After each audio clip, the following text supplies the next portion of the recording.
22 августа, суббота. Впереди последняя неделя лета. Чувствую, через неделю многие начнут подводить итоги летней кампании России. Хотя никакой летней кампании нету, особенно в этом году.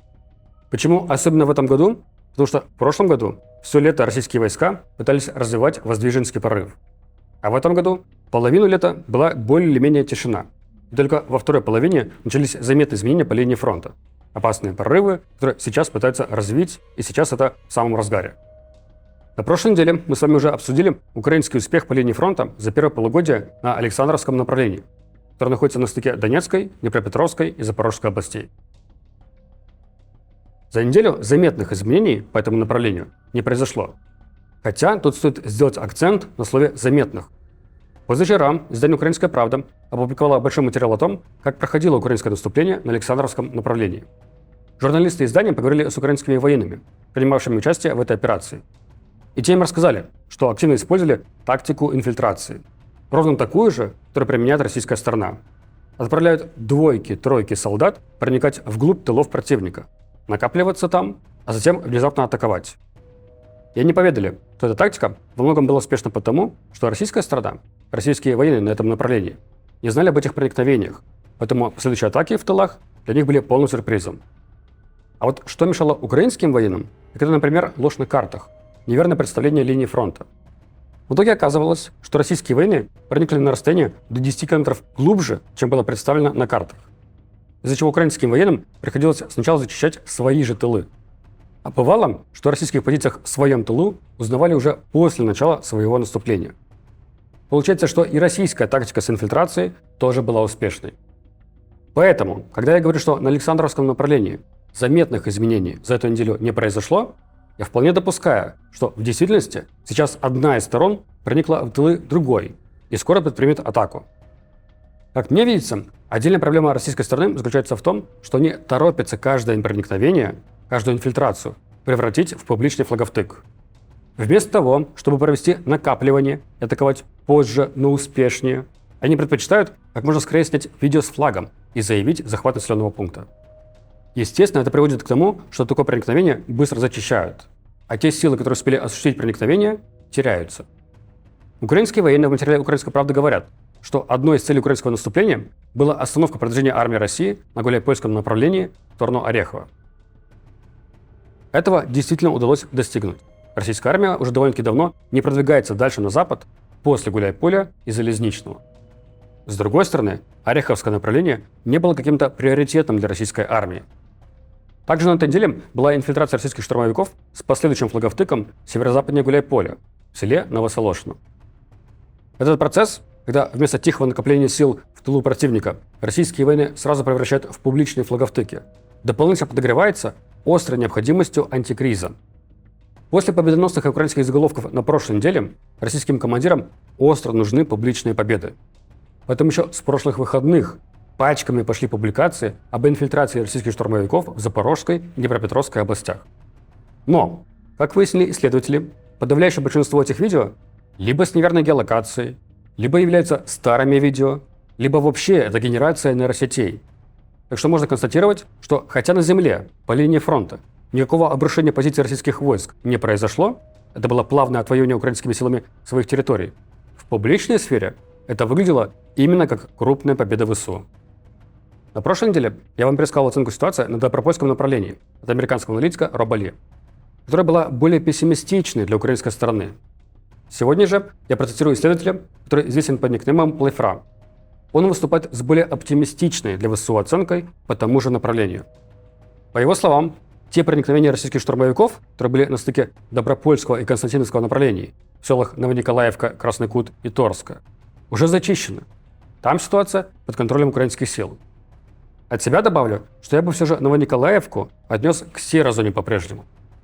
Как я отличаю первое проникновение, инфильтрацию, от полноценной серой зоны, когда уверенного контроля на территории нет уже ни у кого?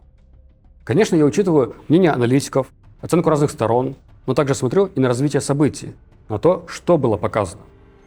Если это просто одиночные флаговтыки, как в том же селе Новосолошно Запорожской области, то для меня это проникновение в тыл, инфильтрация на территорию подконтрольной другой стороне. Если же по видео заметно большее присутствие сил, уверенные перемещения, действия. И если боевые столкновения начинают распространяться уже дальше территории, попавшей на видео, то я скорее это отношу к серой зоне. Поэтому я Новосоложно в Запорожской области отношу к флаговтыкам, а вот Новониколаевку Донецкой области я отношу к серой зоне. Потому что на видео бросается в глаза, как там российские военные бродят уже большими группами и довольно-таки уверенно перемещаются. Конечно, они тоже могут быть впоследствии зачищены, но на данном этапе это все же серая зона. Вот по части Добропольского направления, в районе населенных пунктов Кучеров-Яр и Золотой Колодец, действительно есть проблемы у ВСУ, по мнению исследователя Плейфра. Первый корпус Азов Нацгвардии Украины столкнулся с проблемами на этом направлении, и ему пришлось отступить с ряда позиций. Все хуже становится ситуация на Славянско-Краматорском направлении. В середине недели Минобороны России заявила о захвате села Ореховатка. Хотя я бы все же отнес его пока к серой зоне. Я не вижу пока признаков уверенного контроля России над этим селом. Также украинский телеграм-канал Николаевка Славянск онлайн сообщает о новых проникновениях российских штурмовиков в город Николаевка, который соседний от Славянска, там буквально 5 километров от него. По его сообщениям, российские штурмовые группы даже заняли пару многоквартирных домов на окраинах города. Учитывая такое развитие событий, в принципе, уже перед днем выборов вполне можно ожидать от российской пропаганды новостей в духе, что началась операция по штурму Славянска. В принципе, уже сейчас российская армия может послать пару каких-нибудь флагоносцев с билетом в один конец, чтобы они сделали марш-бросок до окраин Славянска с флагом, помахали им беспилотнику. Эдакий жест для Z-общественности, будто мы близки к развязке, финалу. Осталось потерпеть, вот совсем чуть-чуть. Хотя в действительности именно до опасных проникновений в Славянск еще довольно-таки далеко. И вот так в лоб с одного направления Славянск атаковать не будут. Им надо дальше развивать продвижение на стыке Добропольского и Константиновского направлений. Плюс ситуация на Лиманском направлении. Невзятый город Лиман тоже мешает атакам на Славянск. Потому что оттуда украинские дроноводы могут бить по российским войскам, продвигающимся к Славянску. Отмечу, что пока что, на текущий момент, я все еще не вижу смены ориентиров по линии фронта для ВСУ. Да, наступление ВСУ на Александровском направлении принесло успехи, остановило продвижение России в сторону Орехова. Но самым критичным направлением по войне остается Славянско-Краматорское направление, и связанные с ним Добропольское и Константиновское направление. Атаками на Александровском направлении не удается отвлечь российские силы от Славянско-Краматорского направления. Да и казалось бы, уже был подобный опыт с Курской операцией, проводя которую ВСУ надеялись отвлечь российские силы от Покровского направления. Позднее Александр Сырский признавал, что этого не удалось достигнуть. Я не говорю, что в Донецкой области надо сейчас какое-то прям контрнаступление украинское проводить, но хотя бы усилить оборону точно надо. То, как российские силы в последние месяцы продвигаются на Добропольском и Славянско-Краматорском направлении, явно говорит о нарушении целостности украинской обороны. Ответственные подразделения ВСУ явно истощены и испытывают потребность в переброске дополнительных резервов. А прежде чем мы с вами поговорим о перестановках в украинском командовании, давайте прервемся на короткую рекламу.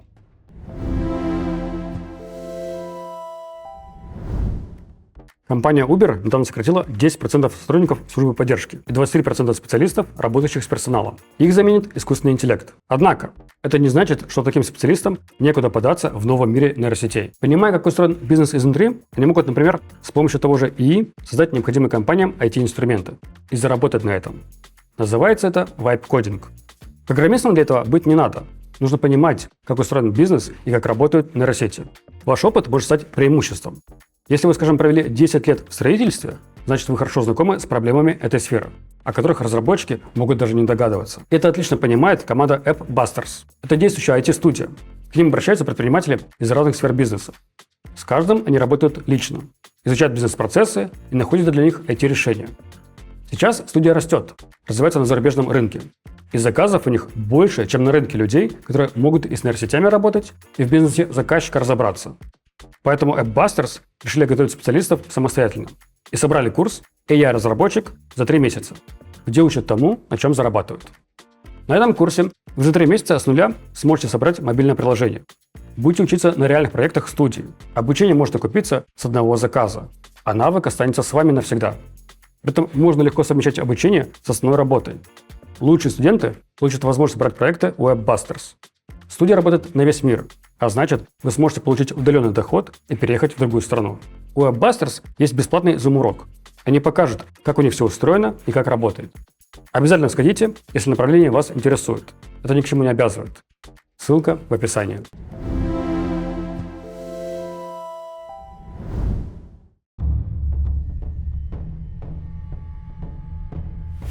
В начале недели Владимир Зеленский попросил Верховную Раду утвердить на должности министра обороны Украины Евгения Хмарова, бывшего главу Службы безопасности Украины. Таким образом, была поставлена точка в вопросе, вернется ли Михаил Федоров на должность министра.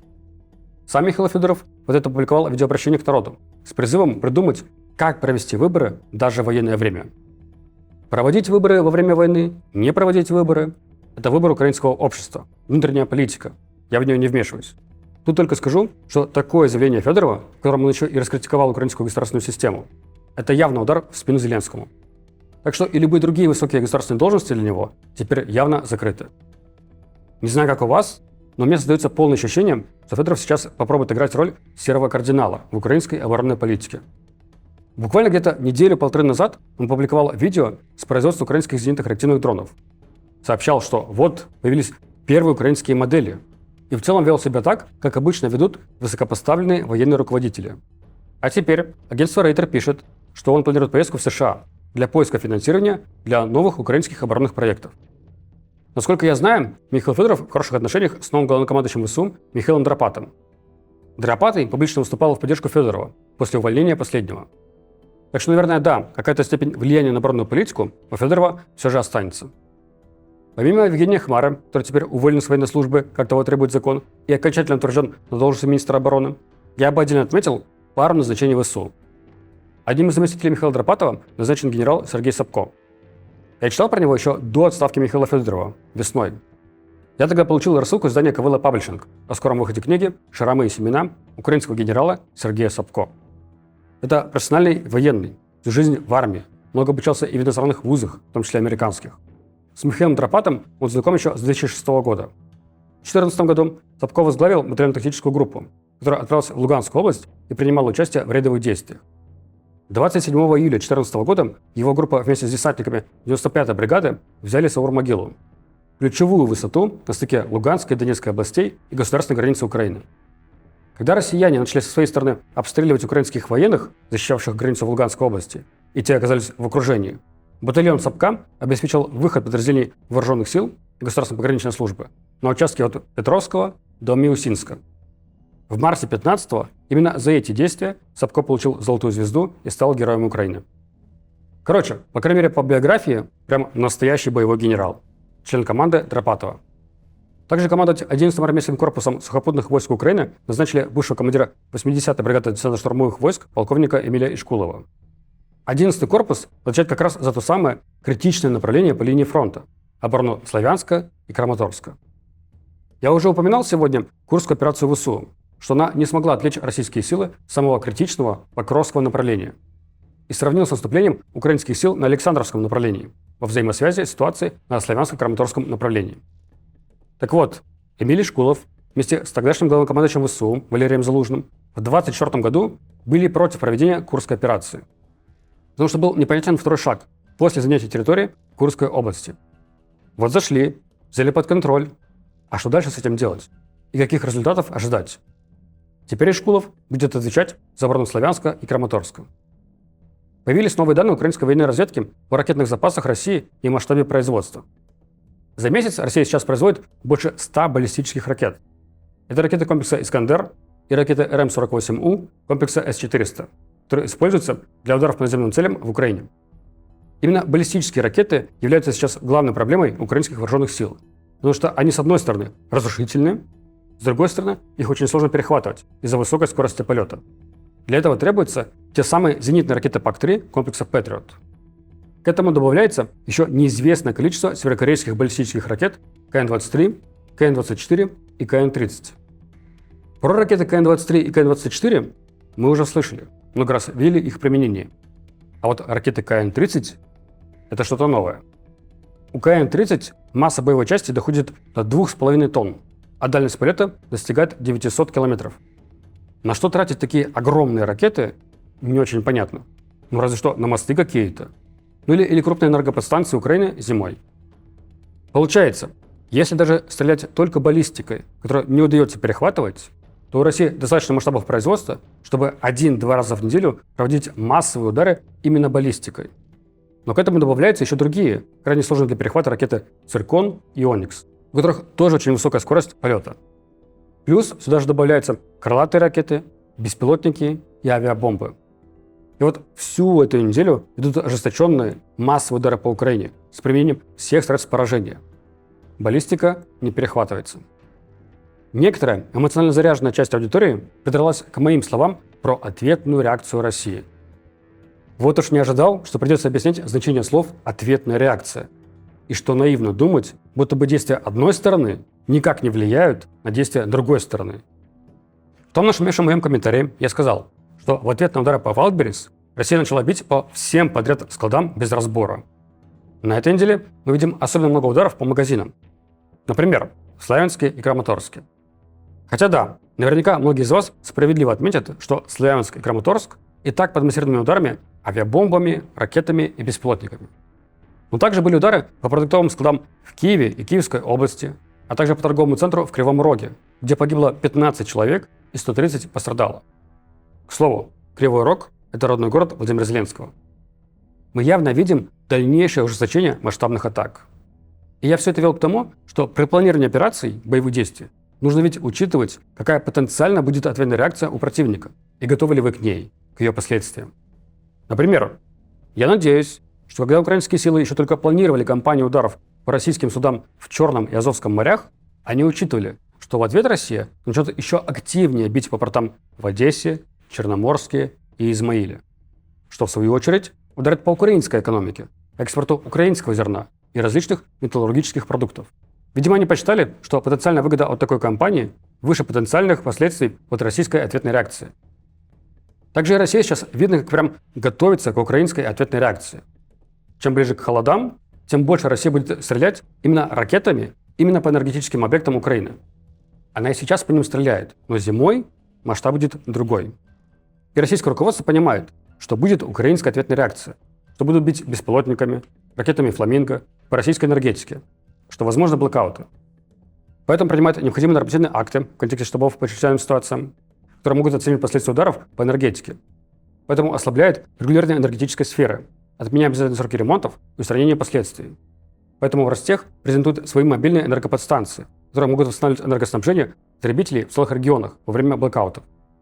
Так что мы приближаемся к осенне-зимнему периоду, где мы будем много обсуждать бои за Славянск и Краматорск, а также проблемы энергетической сферы. Вот такие новости у нас были на этой неделе. Встретимся с вами в следующие выходные. Пока.